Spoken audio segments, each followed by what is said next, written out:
This episode is brought to you by Early Innings, an anthology of the first 4 years of the Twin Bill. Featuring over 200 pages of baseball poetry, short stories, essays, interviews, comics, and art, it tells the story of what it means to love baseball today.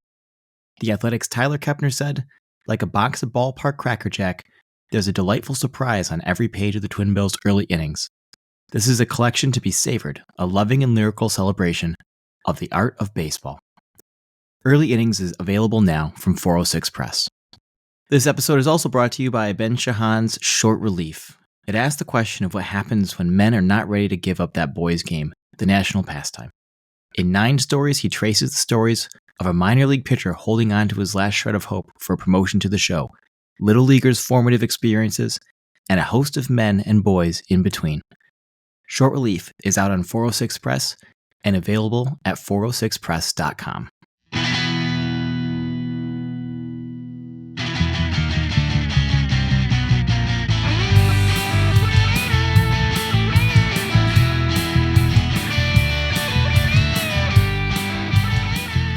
Welcome to the Twin Bill Podcast. I'm your host, Scott Bolohan. Christy Mathewson was one of the inaugural members of the Hall of Fame, and for good reason.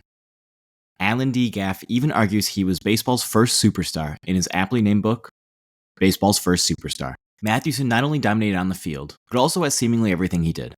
His squeaky clean image contrasted with so many of the stars of the day. But his untimely death and the rise of Babe Ruth led to this legend becoming somewhat forgotten. We had a really fun chat. Enjoy.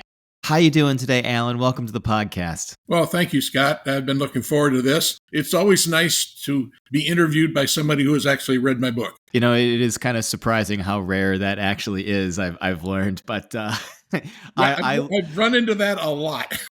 Anyways, this book is very interesting. A lot of this book is not actually written by you. Bozeman Bolger is a very important person that we are going to talk about here. How did you originally discover all of his writing, and as well as Christy's kind of unpublished autobiography here? What was the research process like for this book? Well, one of the secrets to my becoming successful, and this would be my 17th book.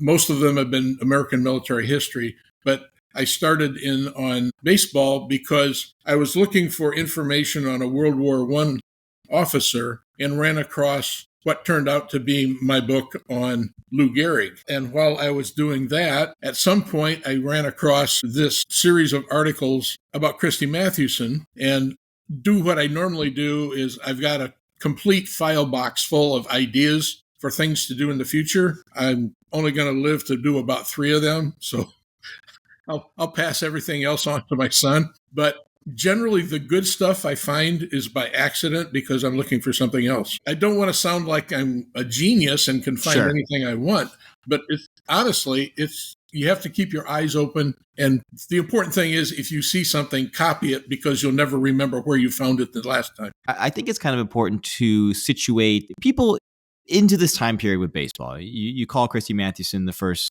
baseball superstar. You spend a lot of time talking about the rise of journalism and really what role that plays in creating these sort of superstars in baseball. What is baseball like at the turn of the 20th century here?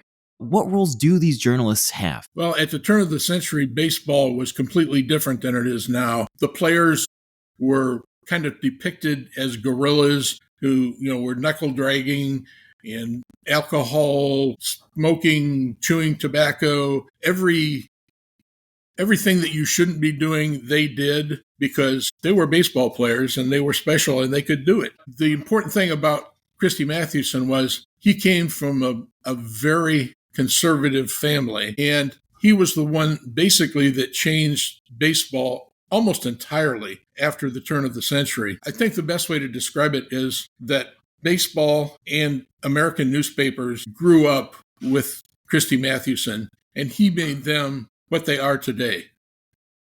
It got to the point where thousands of people would go to see him at a baseball game, but there would be millions of people across the country that would check the newspaper as soon as they got it to see what he had done in his last game, how he performed, and how it turned out. So he was a leader in that. The title superstar came from Grantland Rice, a sports writer at the time, who first used the term in 1914 about football. Up until then, it had been used off and on for vaudeville stage plays and all. He was the first one to use it in conjunction with Sporting World. And the first time it was used in relation to baseball was 1915, while Christy Mathewson was still playing.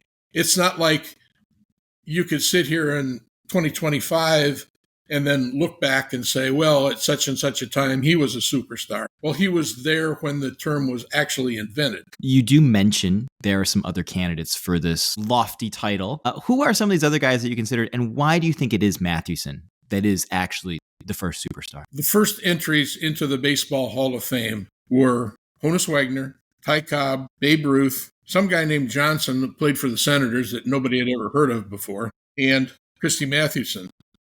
And everybody that was in that group, other than Mathewson, had some things that held them back. And I can give you a few examples.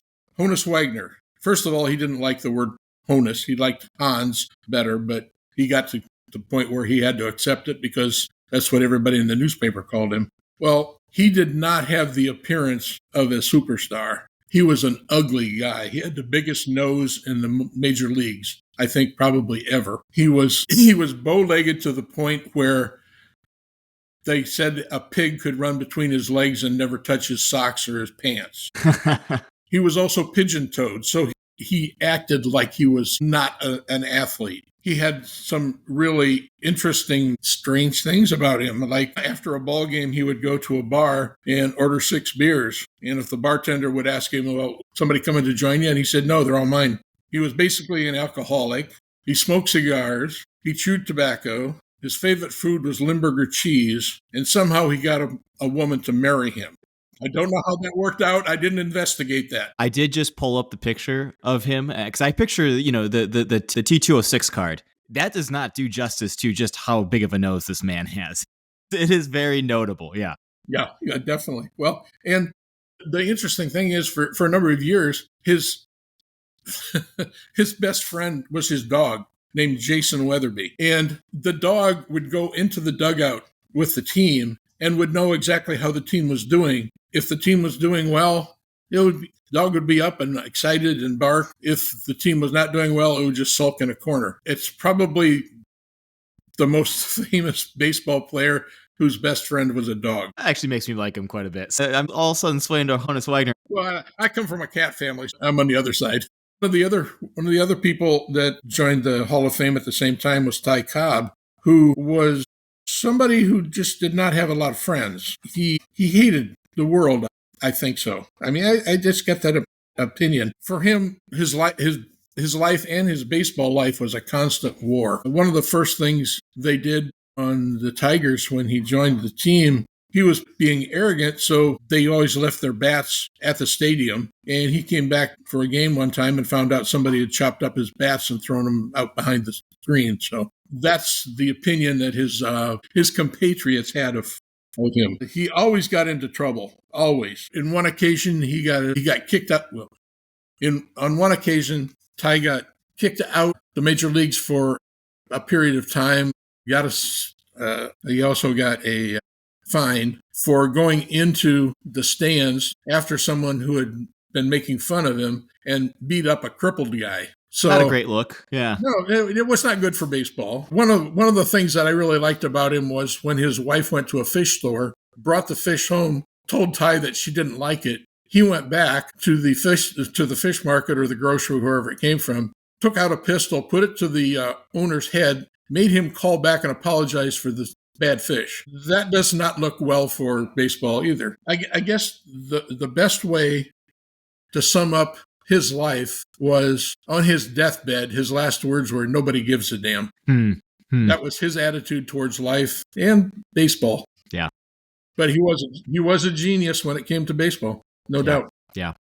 I think everybody's favorite from the initial class in the Hall of Fame was Babe Ruth, because you could say so many bad things about him and so many good things. I mean, he was like a child in a lot of ways. I always describe him that way. I think he's just a big kid who just did what kids could do if they could do anything they wanted. Well, yeah. If I'm sure when you were growing up, there was something you could do that your parents didn't know about, you probably do it just to make sure you could get it done. Yeah. Just to try. And he did that his entire life. It's sad, but as far as it could all be totaled up in one interesting situation where in 1925 he was married, but his girlfriend's photograph appeared in newspapers from the Atlantic to the Pacific and everywhere in between. So everybody in the world knew he was having an affair with someone else outside marriage, but still, everybody still loved him. They would all give him a hug if they ever saw him on the street. Yeah. Can I put in a sexual part? Yeah, go for it. Just for you. I don't know if you're going to use it. Yeah, whether he is or not. Yeah, either way, yeah. Yeah. Babe Ruth always liked women. It didn't matter when, where, or whatever. As a matter of fact, Lou Gehrig had his little book, which was probably the size of a Sears catalog, but he didn't want his wife to find the book of all of his girlfriends across the country, so he had Lou carry it for him. But anyway, when he was still on the Red Sox, one of the new players introduced himself by walking into Babe's room, finding him on the floor having sex with a girlfriend while he's smoking a cigar and eating a bag of peanuts. Now, I have thought about that probably 15 times, and I can't make any sense out of it. But this is what the guy said, and it's in one of the books on the Red Sox. So, got a problem there. Yeah. I mean, he was not an attractive guy.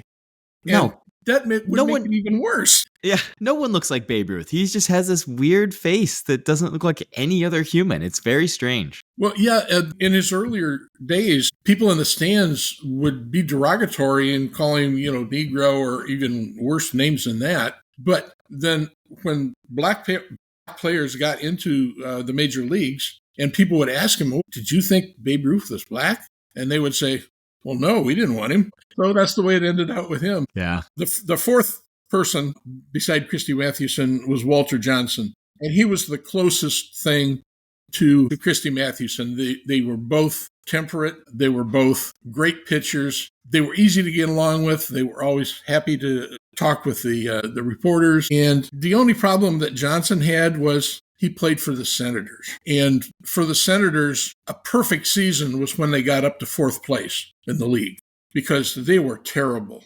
Plus the fact that it was a smaller town than New York City, plus the fact that everything that was written in Washington, D.C. was all about politics. They didn't care about baseball. It was all politics. So he could have been Christy Mathewson, but never had the opportunity or the backing of the local paper. Yeah. I mean, Christy Mathewson literally was a blonde god in New York City. Mm-hmm. He was the first one that really got women to come to baseball games because not only was he a good player, he was an attractive guy. And it got to the point where Grantland Rice had to write several poems about the women that came to the baseball games and sat in front of guys who couldn't see because of the big hats they wore. So they were happy, but there were guys sitting behind them that preferred not to have the ladies there. That's just another one of those aspects that you never hear of until you're like, what? Oh, yeah. Yeah, right? Jeez, that's great. Christy grows up in a place called Factoryville, Pennsylvania, which sounds completely made up. The thing about him, and we're going to come back to this too, he seems like he's good at everything he does. He actually has a pretty decent football career growing up as well. Everything he did was fine. But starting with Factoryville, he was actually born in a city or town called Factoryville. But it had a factory like 100 years before. But when he was born, there was no factory in Factoryville. So which is another one of those things where you look it up and it's like, well, I think it's still a town in Pennsylvania or maybe a little cluster of houses, but whatever, I don't know. But essentially, he was the perfect version of the American dream, where he left a little hamlet in the middle of nowhere in Pennsylvania and became a superstar in baseball with millions of people wondering what he did the day before. I mean, there are very few people in our history that could say that they had done that. What kind of talent did he have on the football field? Did he have a shot to really make it as a football player if he wanted? I think he probably could have, but I think he was better at baseball. He enjoyed baseball better. One of the newspaper reporters from the time said he was the best kicker in college football in the country. So, yeah, he had an option there. But yeah, I always got the impression the guy was a genius. One of the things he was especially good at in his personal life was chess and checkers. Yeah. One of the things that didn't make it into the book was a photograph of a chess book, one page, where he had made comments. And he must have made 40 comments about one page of a checker game. That's how his mind worked. He was the kind of guy that would go to Las Vegas and win. Mm-hmm. Because he would be able to outsmart the numbers and the odds. Yeah. It's crazy, but some people, I guess, can do that. You talk about at one point him beating, quote unquote, the checkers machine that he's playing against. Oh, yeah. He is truly a great checkers player. And he reminds me of Mookie Betts today, who just is like, oh, I'm going to go bowl a 300 game. That was Christy Mathewson just trying to do whatever he wanted, basically. Yeah, he's one of those geniuses that could play 10 checkers or chess games at a time and never get beat. Yeah. He might tie, but generally he would win. I can't even play chess by myself. One board game, so I can't understand the guy. And the interesting thing about the life story in the book is that it's not really about baseball as much as it is in a really extended obituary. Mm-hmm. His wife was not satisfied with what just appeared in the newspapers, so she wanted Bozeman Bolger to write a series of articles about him as an individual, not so much as a ball player. That's why one of the places you learn about why he's so interested in wildflowers. He does things that you never would think of, like a huge husky baseball player would even think of doing. But he was always interested. If he came across an article in a magazine that he wanted to read about, he'd send his wife to the library to get books so he could do the background. That's so cool. He had a brain that was always going, and you could never be fulfilled. He almost has this angelic kind of reputation. He doesn't pitch on Sundays. He has this.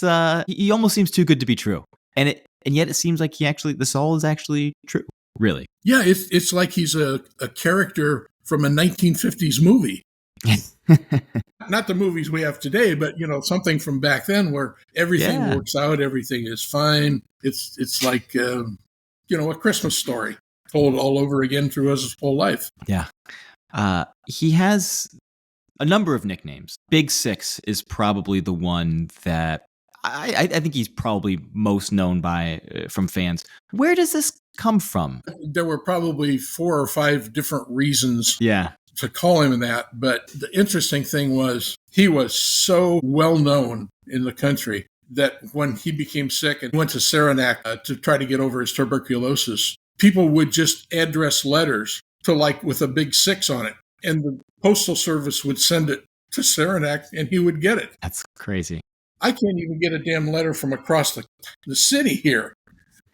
So that shows you how much people in the country and throughout every part of the country loved him and knew who he was and accepted the fact that, well, okay, Big Six, yeah, we can get the mail to him, no problem. Yeah. What kind of pitcher was he? He sort of gets known for his fadeaway. And from what I understand about the fadeaway, it's essentially a screwball, right? Yeah, pretty much that's what it was. He was the screwball before it became a screwball. But he had learned to do it in such a way that no one else was able to at that time. He tried to teach people that were on the team with him, but they just couldn't do it. I've seen the illustrations and everything, and I've tried to put my hand in the way that he would throw it, and it's like, how would you even do that? But it was just something that he learned and could do himself that no one else in the world at that time could do. Yeah. It just flustered batters because they had no idea what was coming. They were either used to a straight ball or a curve that would curve away from them if you were a right-handed batter. But now you didn't know if it was going to curve outside or inside on you. So that's why he was as successful as he was, because he had more information to use against the batters. Yeah. 1905, he has maybe the greatest World Series pitching performance ever. He throws 3 shutouts in the 1905 World Series. 3 shutouts in 6 days. That'll never be beaten, ever. No.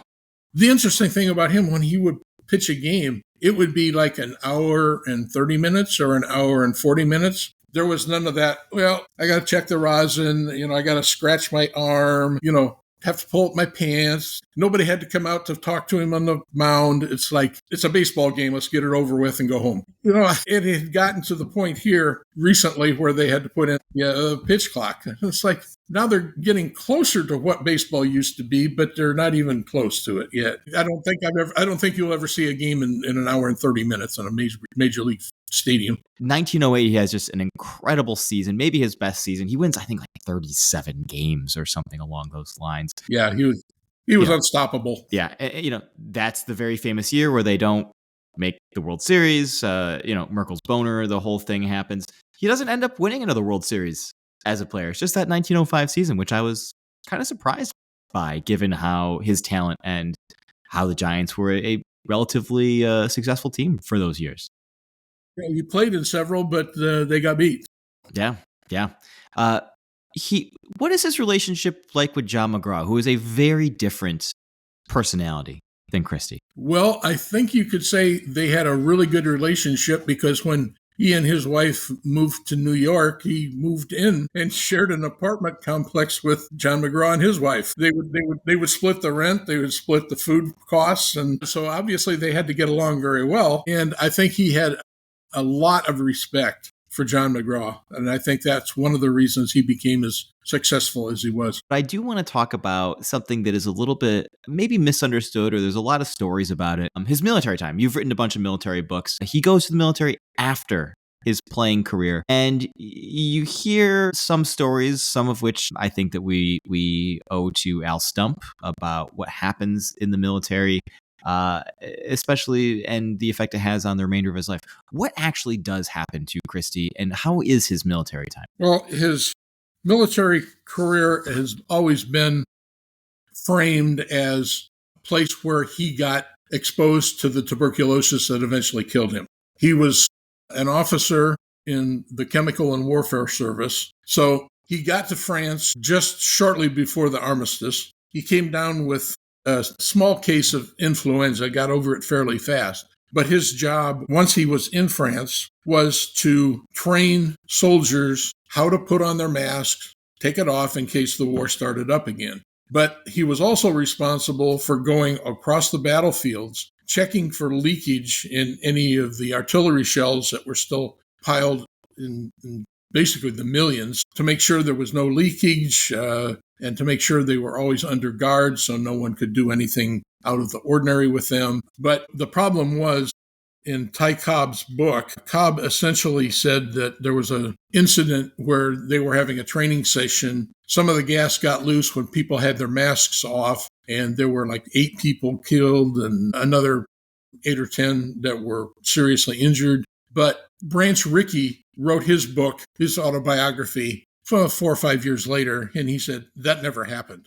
He was there, and it never happened at all. So, and the fact that people thought he came home with tuberculosis is not really true, because when he was given his physical upon leaving the military from active duty, his physical showed no physical signs of anything related to his military service. And his wife would later file at least 2 attempts at a pension based upon getting his tuberculosis in France. But there were no government records that backed it up. There were no doctor's records that backed it up. So her appeals were both denied. So in my opinion, it never happened. Right. It was something that he contracted once he came back to America. It's interesting because that has become such a part of the Christy Mathewson story that I thought that I knew. This was a real surprise to me hearing. Okay, let me tell you this part. Just out of the blue, several months ago, I got contacted by Fox Nation. Mm-hmm. They were going to do a small segment on soldiers who had been in the military and associated with sporting in one way or another. And they wanted to do a segment on him. Well, that's one of the things that they asked me about. And I told the editor, it's like, no, I don't think it ever happened. And it's like, and he's like, okay, we're this far into it. What are we going to do? So essentially, they kind of glossed over it. So it's still kind of out there, sort of, kind of, maybe happened. Yeah. But yeah, I think that's what everybody associates with Christy Mathewson when they think about it, especially his war record. Yeah. Yeah. Was there anything in the process of this research that you were surprised by or excited to find as you were going through everything? No, not really. I think what I enjoyed more than anything else was finding things that Christy had written himself or had sent in a letter home or did in an interview. I can give you a couple things from his military service. Yeah. Okay. One of his quotes about his military service, it was as good a game as far as it went, but I never got off the bench, which means he never got into action. He was never under fire. Yeah. Another comment he made, the war is over, and he's thinking, what am I going to do now? Well, I guess it will be baseball, as there's not much demand for a poison gas officer in civil life anymore. All the gas comes from the bleachers. So he's got a sense of humor, too. And then another thing that's a little more serious, and based upon everything that he saw when he was there, even though he didn't participate in it, he said, we were sorry we could not get into action, but that was the fortune of war. I think war is all that Sherman said it was, and a little bit worse. So that's him saying, I saw it. I kind of wish I'd been there, but maybe it's a good thing I wasn't. Yeah. Yeah. That's great. And you found these in letters and in his own writing, essentially. You found mostly in. I found most of my information in newspapers. They tried to teach the French how to play baseball, but at one time he wrote back and said, the Frenchman will never take to baseball in a big way. He prefers something gentle, such as football and dueling, because they hated the fact that somebody was actually throwing or hitting a baseball at them. They could never get that out of their head. Oh, these are all great. That's great. So I guess this is kind of the big question, and it involves the title of your book. How does baseball's first superstar end up kind of getting lost through the ages? Well, I would say he hasn't been as lost as the people who played on the Giants team with him. Sure. I mean, other than maybe one or two players, you could ask a baseball aficionado to name who played on the Giants roster with him, and they could do maybe one or two, maybe if they're a genius, maybe three or four, but the people who played with him have just dropped away. And one of the things that I always try to do in everything that I've written, whether it was the military or now the baseball, is I don't care about statistics. I care about teamwork. And that's probably essential in both the military and baseball. I mean, you can be the best pitcher in the world. If you don't have somebody to catch a ball or make an out behind you, you're not going to be anything. So it's the teamwork that I try to emphasize. And it's not easy sometimes, but I try to do it.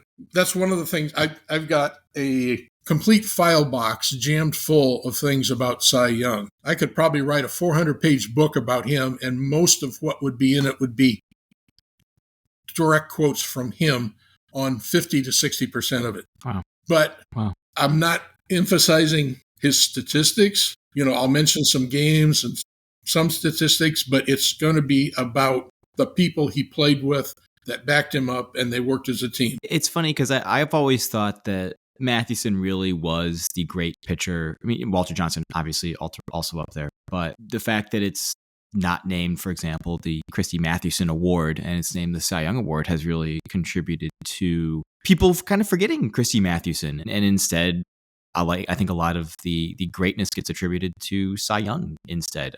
I think very unjustifiably. Well, it's always been my opinion that Babe Ruth basically erased everything that happened in baseball until he came on the field.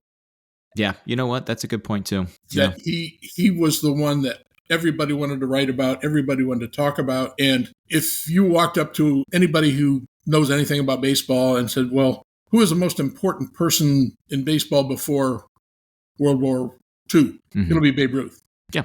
Christy Mathewson won't even be on the list. And it's not fair, but that's the way history goes. The farther you get away from the event, hazier it gets, the more you forget. And that's just basically what he's been subjected to over the American history, I guess. Once he came down with tuberculosis, he went to Saranac Lake to recover, which he did for a time, was able to come back for a few months, but then essentially had to return and ended up dying there. But one of the things that he wrote personally about being there, and when someone asked him, well, what do you do while you're here? And what he wrote is, I'd write letters and read, but most of the time I'd lie there waiting for the cure to take effect. You get into a very peculiar frame of mind. There's no doubt about that. To your own surprise, you will find the tears rolling down your cheeks. I had plenty of time to think over a lot of things. It came to me that life with most people is just one scramble after another dollar, another thrill, another meal. But basically, that's what he came up with lying in bed for years. Wow. And I've really had several people contact me after reading the book and saying the part about his death that his wife Jane wrote just put them in tears. Yeah. It is a very powerful book, and he is a fascinating intellectual guy. And I think that quote right there really exemplifies Christy in a lot lot of ways, it does. It really does. Yeah. Yeah. Thank you, Alan. I had so much fun. Hey, this has been the most fun I've had in a half-hour interview ever. That was Alan D. Gaff. His book, Baseball's First Superstar, The Lost Life Story of Christy Mathewson, is available now. We talk to people in and around baseball literature every week on the podcast and publish around 50 writers every year in the Twin Bill Literary Journal. Until next time,